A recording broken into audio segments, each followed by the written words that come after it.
আমাদের একসাথে থাকার কথা ছিল মৃত্যু পর্যন্ত, অথচ তুমি হয়ে গেলে ক্লান্ত, আমি হলাম ব্যর্থ।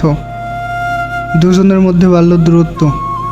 তুমি ভুলে গেছো আমায়, আমি মনে রাখলাম তোমায়। আমি তোমাকে দোষ দেই না, কারণ আমি জানি দোষ ছিল সময়ের, পরিস্থিতি আর হয়তো নিজেরই। সব কিছু ঠিক থাকার পরেও কেন যেন সব কিছু এলোমেলো হয়ে গেল।